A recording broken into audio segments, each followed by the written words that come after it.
네, 오늘은 금년 들어서 처음 갖는 야외 예배입니다. 날씨가 진짜 좋네요, 그렇죠? 아주 그냥 적당합니다. 제가 한국에 2주 좀 넘게 있다가 왔는데 거기 날씨가 정말 덥더라고요. 정말 덥고 습기가 많아서 몸이 그냥 가만히 있어도 끈적거리더라고요. 어, 그래서 한국이 정말 기술이 발달돼 있고 잘 살아서 에어컨이 너무 잘 돼 있어요. 그래서 밖에 있는 잠깐만 좀 덥고 실내에 들어가면 시원하고 그렇더라고요. 이곳 밴쿠버는 이렇게 천연 에어컨을 갖고 있습니다. 그렇죠? 그래서 한여름이라도 그늘만 들어오면 아주 서늘하고 추워요, 도리어. 자매님은 거의 겨울처럼 입고 오셨는데 맞아요. 맞습니다. 이렇게 그늘만 들어오면 시원합니다. 오늘은 창세기 3장 7절에서 11절 그리고 21절 말씀으로 새 종류의 옷이라는 제목으로 말씀을 전하게 됩니다. 제가 야외 예배 때마다 처음 시작하면서 오늘은 야외 예배에서 말씀을 짧게 전하겠습니다. 그래 놓고 맨날 똑같이 전합니다. 그러니까 저희 아이들이 차이도 없고 오히려 더 길 때도 있고 그러니까 아예 그런 말 하지 말고 시작하라고 그런 적이 있어요. 근데 오늘은 정말 조금 짧게 전하겠습니다. 주위를 돌아보면 자연은 정말 참 좋습니다. 그렇죠? 너무나도 아름답고 특히 밴쿠버의 자연은 정말 너무 아름답습니다. 자연적이라는 것이 자연을 보면 참 좋은 것이다 라는 생각을 하게 되죠. 자연을 보면 그냥 아름답습니다. 창문으로 푸른 것이 보이면 참 좋죠. 그래서 뷰가 좋은 집들이 비싼 거 봅니다. 그렇죠? 푸른 산이 보이고 나무가 보이고 그러면 참 좋습니다. 이렇게 자연스럽고 자연 이런 것이 참 좋은 것 같지만 자연스러운 인간의 본성이라는 것을 이야기하면 그것은 좀 다른 얘기입니다. 왜냐하면 인간의 본성은 사실 좋은 상태가 아니기 때문에 그렇습니다. 인간이 범죄하기 전 자연스럽다라는 것은 정말 인간에게 범죄하기 전에 인간에게 자연스럽다라는 것은 하나님께 합한 것이었습니다. 이때 인간의 본성은 정말 하나님의 원하심과 딱 맞는 그러한 인간의 본성을 갖고 있었던 것이죠. 하나님의 이미지, 모습, 형상 그대로 만들어졌기 때문입니다. 최초의 아담과 이브에게 자연스러운 것은 하나님이 바라는 것과 또한 일치했습니다. 그러나 인간이 범죄한 후 인간뿐만 아니라 이 세상 모든 것이 저주 아래 놓이게 되었기에 특히 인간의 본성이 악하게 되었기 때문에 인간의 본성에 너무도 자연스러운 것은 일반적으로 더 이상 하나님을 기쁘게 하지 못합니다.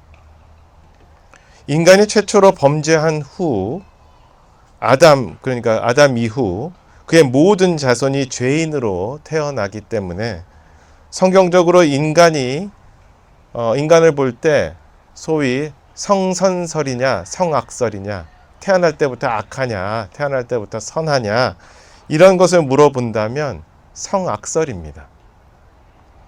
아이들을 보면 정말 죄 없고 착해 보이지만 사실 그들도 역시 착하고 귀여운 죄인입니다. 그렇죠?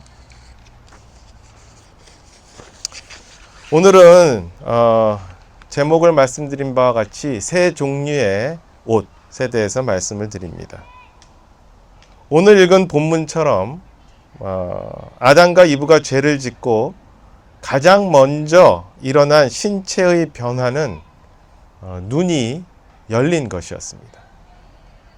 눈이 열리면 좀 많이 보게 되고 좀 더 좋은 것 아닌가 더 많은 것을 알게 되니 말이다 하고 말하는 사람들이 있을 수도 있겠죠. 그런데 범죄하기 이전에 눈은 하나님께 고정된 눈이었습니다.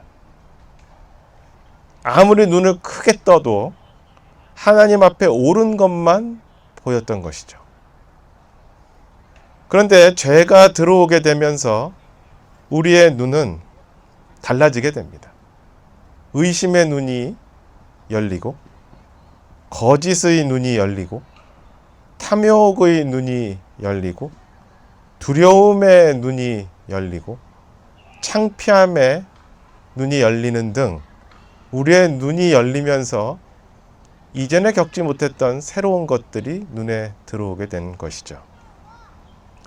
하나님 안에서만 가능했었던 완전한 신뢰, 믿음의 눈, 의를 향한 눈, 완전한 만족의 눈, 의로운 담대함의 눈, 이런 것들은 없어지고 그 눈은 완전히 망가져 버린 것입니다. 참으로 내 눈이 정말로 의심이 하나도 없이 하나님께만 고정되어 있다면, 지금 다른 것에 열리지 않았다면 지금 삶이 얼마나 행복하겠습니까? 그렇죠? 그러나 우리는 죄를 부르는 많은 것에 우리 눈이 열리게 되고 우리 눈은 그렇게 혹사당하게 됩니다. 많은 경우 우리는 우리가 보는 것에서 내 죄가 생기게 됩니다. 그러기에 수많은 광고, 수많은 마케팅, 화려함 등이 우리 주위에 있는 것이고, 우리는 우리 눈을 자극이 되어서 우리 눈이 죄로 이끌려가게 되는 경우가 허다합니다.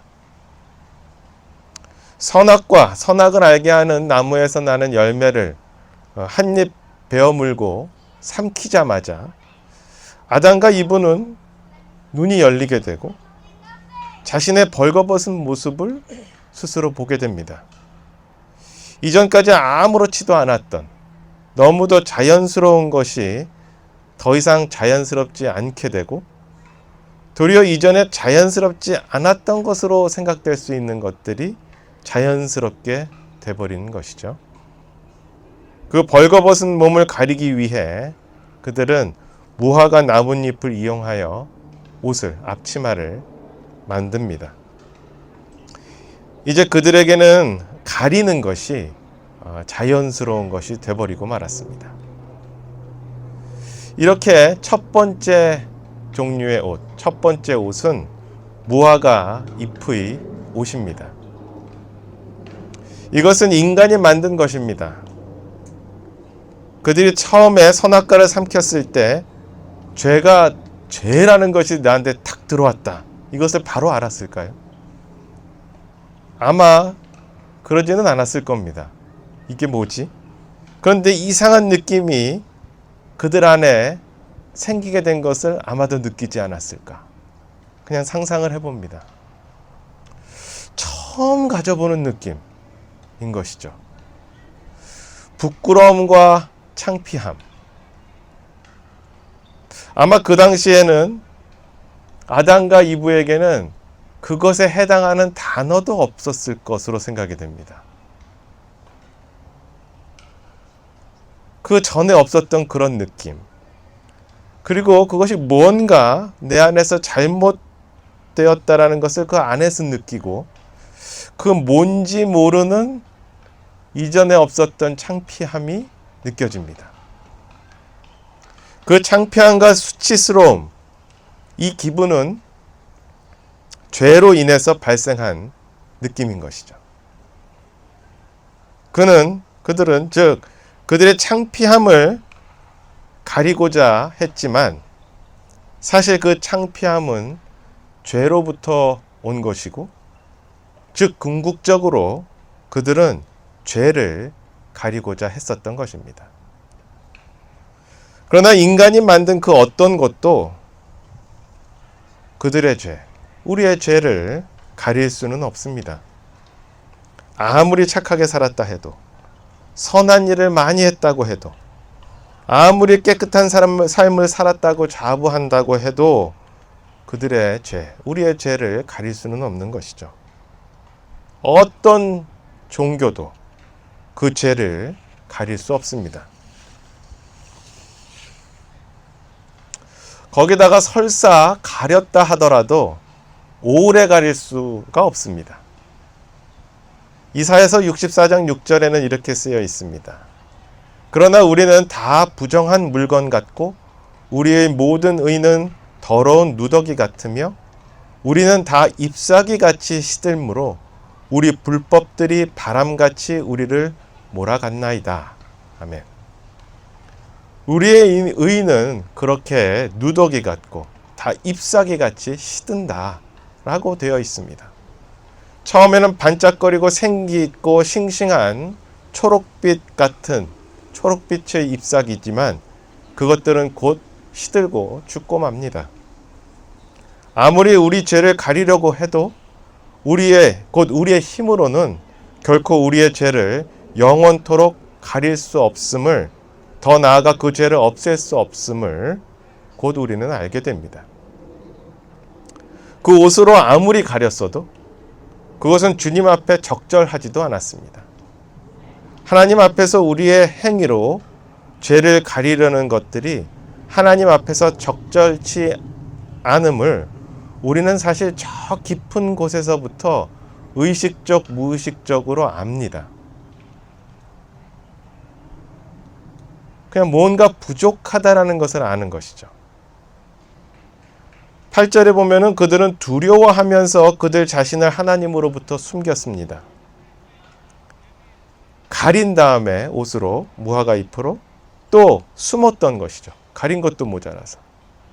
즉 아무리 스스로를 가렸어도 그 가림이 하나님 앞에서 그것이 적절하지 않았음을 그들은 뭔가 느꼈던 겁니다. 이미. 이와 같은 일은 일반 종교에서도 나타납니다. 일반적인 종교들은 고행을 행합니다. 제가 인도 사람들을 본 적이 있는데 유튜브에서 한 인도 사람은요 평생 몇십 년 동안 오른팔을 들고 내리질 않았어요. 또 오른팔이 말라 비틀어졌더라고요. 내리질 않아요. 평생을. 그 정도는 해야 자기가 어떤 신 앞에서 의롭다고 생각하는 것이죠. 그러나 그는 그럼에도 자기가 알지 못하는 신이 인정하지 못한다. 인정하도록 자기 오른팔 올린 것이 충분하지 않다라고 생각하는 거예요. 그래서 내릴 생각이 없더라고요. 몇십 년을 했어도 아직 부족한 거예요. 그것을 그는 저 내면 깊은 곳에서 알고 있는 겁니다. 아무리 자기가 무엇을 해도 부족하다라는 것을. 천주교도 그래요. 깊이 들어가면요. 자기 몸에 고행을 더하는 일들을 합니다. 가시 같은 것으로 몸을 때려서 피를 내고요. 무릎으로 걷고요. 이런 일들을 행하는 것이죠. 그러나 자신들은 압니다. 그렇게 자기가 하는 종교 행위가 신이라는 존재 앞에서 그들이 아는 충분치 않다라는 것을. 그래서 고행에 고행을 더하는 것을 우리는 너무도 쉽게 일반적인 종교에서 보게 되는 것이죠.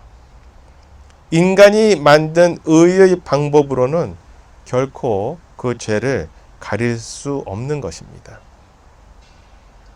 인간의 상태는 이렇습니다. 요한복음 3장 19절에 정죄는 이것이니 곧 빛이 세상에 왔으니 사람들이 자기 행위가 악함으로 빛보다 어둠을 더 사랑한 것이니라. 이것이 인간의 상태인 것입니다.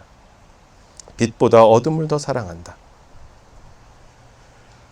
두 번째 옷은 가죽 옷입니다.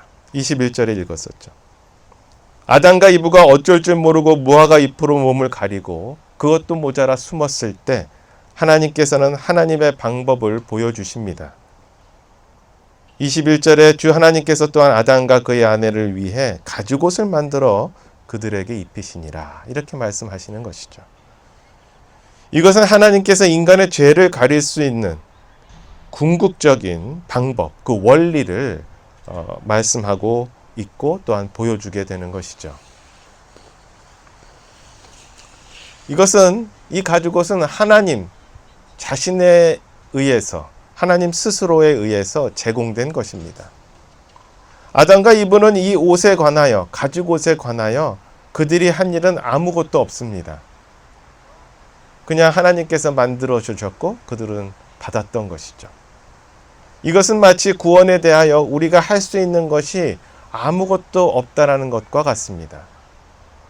영원한 지옥의 사망에서 우리를 구원하기 위해서, 우리를 구원하기 위해서 예수 그리스도께서 우리 대신에 모든 것을 행하신 것이죠. 그러기에 모든 것을 주님께서 마쳤다라고 말씀하신 것입니다. 하나님께서 제공하신 구원의 방법을 예수 그리스도께서, 우리의 주님이 그렇게 무료로 선물로 제공하시는 것이고 우리는 그것을 그냥 받으면 되는 것입니다. 또한 가죽 옷에는 피 흘림이 있습니다. 피 흘림. 동물의 가죽을 이용하기 위해서 그 동물은 반드시 죽어야만 했던 것이죠. 피를 흘려야만 하는 것입니다.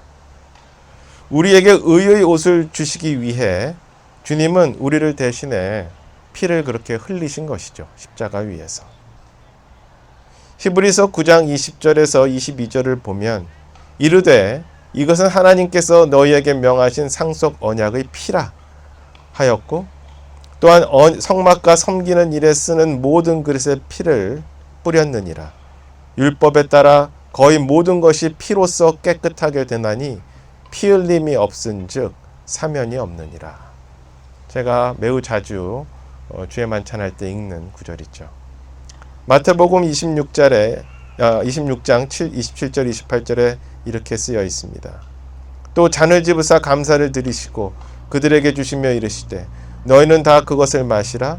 이것은 죄들의 사면을 얻게 하려고 많은 사람을 위해 흘린 나의 피 곧 새 상속 언약의 피니라. 주님께서 말씀하시죠. 우리가 매달 하는 주의 만찬은 이렇게 주님이 우리를 위해 피 흘리심을 기억하는 것 아니겠습니까? 가죽옷은 또한 지속됨을 나타냅니다. 무화과 나뭇잎에 비교하여 말도 안 되게 길게 가죽옷이 지속되는 것이죠. 나중에 말씀드리겠지만 이 가죽옷이 그렇다고 영원한 것은 아닙니다. 그렇죠? 가죽옷 혹은 그것과 비슷한 구약의 율법들, 예수 그리스도께서 오실 때까지 죄를 덮는 그러한 역할을 하는 것입니다.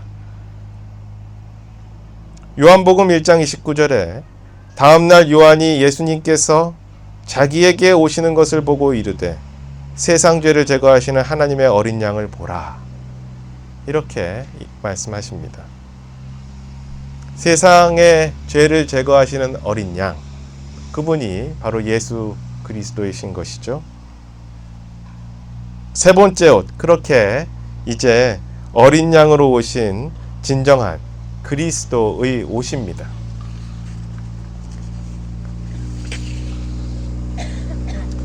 가죽옷은 바로 훗날 나중에 오실 예수 그리스도의 의의 옷을 가리키는 역할을 충실히 한 것이죠. 성경에는 분명히 그리스도의 옷을 입으라 이렇게 말씀하십니다. 로마서 13장 14절에 오직 너희는 주 예수 그리스도로 옷 입고 육신의 정욕을 채우기 위해 육신에게 기회를 주지 말라. 아멘. 이렇게 말씀하십니다. 이사야서에서 이사야는 이렇게 대언합니다. 61장 10절에 내가 주를 크게 기뻐하며 내 혼이 내 하나님을 기뻐하리니 이는 마치 신랑이 장식으로 자기를 꾸미고 신부가 보석으로 자기를 단장하는 것 같이 그분께서 구원의 옷으로 나를 입히시고 의의 겉옷으로 나를 덮으셨기 때문이라. 아멘.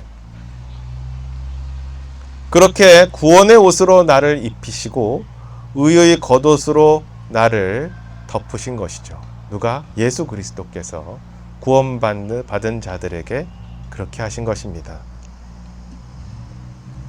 우리가 예수 그리스도를 구원자로 믿고 구원받을 때 가장 크게 일어나는 사건은 바로 그리스도의 의가 나에게 전가되는 것입니다. 전가라는 말은 영어로 transfer라고 하죠. transfer 되는 것이죠. 즉 어떤 것이 전달되어서 나에게 오는 것입니다. 우리 눈에 보이지 않지만 그리스도의 의가 마치 내가 옷을 입는 것처럼 내가 구원받을 때 나에게 그렇게 쓰여지는 것이죠. 그것은 나의 속사람이 새로 태어나는 것을 또한 의미합니다. 예수님 계셨을 때 그 당시의 옷은 간단했죠. 이렇게 길게 티셔츠 같이 긴 티셔츠 같이 뒤집어 쓰면 되는, 즉 예수님을 뒤집어 써서 나를 그렇게 예수님의 의로 가리는 것입니다. 온몸을. 참 멋진 표현이죠. 그렇죠? 그리스도의 옷이라는 말이 너무나도 멋있는 표현입니다. 가죽옷으로 하나님께서 죄를 덮었듯이 이제 그리스도의 의의 옷이 우리를 그렇게 구원받은 우리를 그렇게 완전히 덮게 되는 것입니다. 우리 눈에 보이지는 않지만 우리가 구원받았을 때 그렇게 그리스도의 옷을 입게 되는 것이고, 하나님께서는 그 그리스도의 옷을 입고 있는 우리를 보는 것입니다. 그러기에 우리의 죄, 우리 인간의 의, 누더기 같은 의는 이제 예수 그리스도의 옷으로 다 가려지게 된 것입니다. 가죽옷으로 그렇게 덮었듯이 이제 하나님께서는 그리스도의 옷만을 우리를 보실 때 그 옷을 입고 있는 우리를 보시는 것이죠. 그러니 천국으로 우리가 들어가는데 부족함이 없는 것입니다. 구원받은 그리스도인이 훗날 우리 몸이 변화되어서 부활한 몸을 입고 예수 그리스도를 만나게 된다면 그 약속된 미래에는, 곧 올 그 미래에는 나의 몸까지 그렇게 완전하게 되어서 다시 우리는 우리에게 자연스러운 것들이 하나님께도 그렇게 자연스럽고 합한 것이 될 것입니다. 그렇게 새 몸을 입게 된 우리는 우리가 생각하는 모든 것이, 생각해 보세요. 우리가 생각하는 모든 것이 하나님과 일치하게 되는 순간이 될 것이다. 이제 거기에는 어떠한 조그만 의심도 없고 조그만한 걱정도 없고 아픔도 없고, 우리가 생각하는 것, 우리가 바라보는 모든 것, 그것이 하나님과 완전히 합한 것이 될 것이다. 그때는 내 내적인 아무런 갈등도 없고 내 육신과 싸우는 어려움도 없고, 그렇게 우리가 좋아하는 것들, 그것을 우리가 그냥 행하면 그 행한 것들을 주님께서는 기뻐하십니다. 왜냐하면 주님께서 마음에 합한 것들을 우리가 행할 것이기 때문이죠. 그러니 얼마나 매일매일이 행복한 날들이겠습니까? 그렇기 때문에 영원한 날들이 매일매일 행복할 것입니다. 성도 여러분, 우리는 세상에서 그렇게 지금도 세 개의, 세 종류의 옷을 입고 있는 사람들을 보게 됩니다. 무화과 잎으로 된 옷을 입으며 스스로 죄를 덮으려고 노력하는 사람들이 있고, 두 번째로 예로 보여진 하나님의 방법을 가죽옷을 스스로 지금도 고수하면서 구약의 시대 속에서 살고 있는 그러한 사람들이 지금도 있으며, 그리고 완전한 예수 그리스도의 구원을 받아들여서 예수 그리스도의 옷을 입고 있는 사람들이 또한 있습니다. 여러분은 어떤 옷을 입고 있습니까? 만약에 여러분 주위에 가죽옷을 입고 있던지 아니면 무화과 잎의 옷을 입고 있는 사람들을 보시면 담대히 입을 열어 예수 그리스도를 증거하는 저와 여러분이 되기를 소원합니다. 다 같이 기도하겠습니다.